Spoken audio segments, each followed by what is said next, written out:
Welcome. Today, we're pulling back the curtain on the invisible art that makes your favorite games unforgettable. Level design. It's the secret sauce, the world building that happens right under your nose.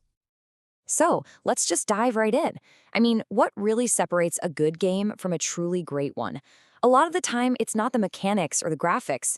It's the world you get to play in, the actual spaces that tell a story all on their own. And the person responsible for that? That's the level designer.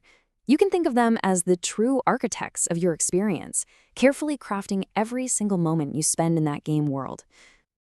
Now, you might be thinking, isn't that a game designer? Well, not quite. See, the game designer makes the rules, the systems. You could say they make the Lego bricks.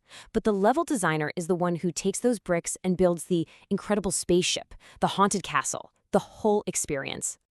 And their job is huge. We're not just talking about drawing a map. They decide where you start, what enemies you'll fight, what the lighting feels like. They're asking, is this part supposed to be tense and scary, or epic and heroic? They weave the gameplay and the story together. So, how do they actually pull all this off? Well, it's not just random. The best designers follow a kind of unwritten code, a set of guidelines that help make the game feel fair, intuitive, and, fun. Okay, this one is crucial. You should never, ever feel cheated by the game. As a player, you need to be able to look at a situation, like a big gap you have to jump, and make a pretty good guess about what's going to happen. That old learn-by-dying method where you fall into a hidden trap with no warning? Yeah, that's just seen as bad design now. And this really gets into the psychology of it. It's the classic carrot versus the stick. What designers have figured out is that the hope of a big reward, the carrot, is a much more powerful motivator than the fear of a harsh punishment. If a game just beats you down constantly, you don't feel challenged, you just feel abused. So the philosophy is simple: reward big and punish small. And you see these other principles everywhere. Ever notice how after a grueling boss fight that uses up all your health and ammo, the very next room is just stocked with supplies? That's totally on purpose.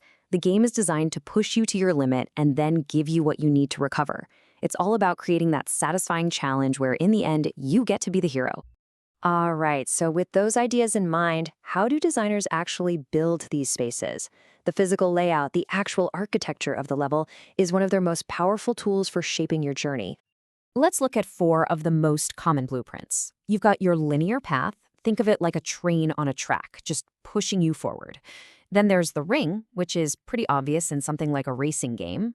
The network is more like a spider web with paths that connect and loop back, really encouraging you to explore. And finally, you have the hub and spoke. That's your central safe area, like a town, with all the dangerous missions branching out from it. But of course, in modern games, designers rarely stick to just one. They mix and match.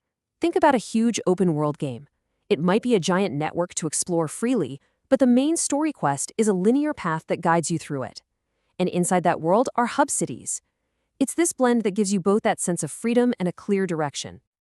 But even with the best blueprints in the world, it is so easy to get things wrong. There are a few classic mistakes that can completely sink the player's experience. And here is a perfect and very real example of what not to do. In an old James Bond game, players were actually expected to find health packs by shooting and blowing up oil drums. Just think about that for a second. This kind of mistake has a fancy name. It's a conceptual non sequitur. Basically, it means the game's logic just completely falls apart. It makes no sense. In what world would a fragile medical kit survive inside an exploding barrel? It punishes the player for using their own common sense. And that's the whole point, right? A great level makes you feel smart. It rewards you for your skill and your intelligence, not for just randomly guessing that the designer made a really bizarre choice. The challenge should make sense within the world. So all of this, the rules, the layouts, the mistakes to avoid, it all boils down to one single overarching rule that is the absolute heart of good design. It's this: never lose sight of your audience. A designer has to have empathy. They have to constantly ask, who am I building this for? Is it a casual player just looking to relax? Is it a hardcore gamer who wants a brutal challenge?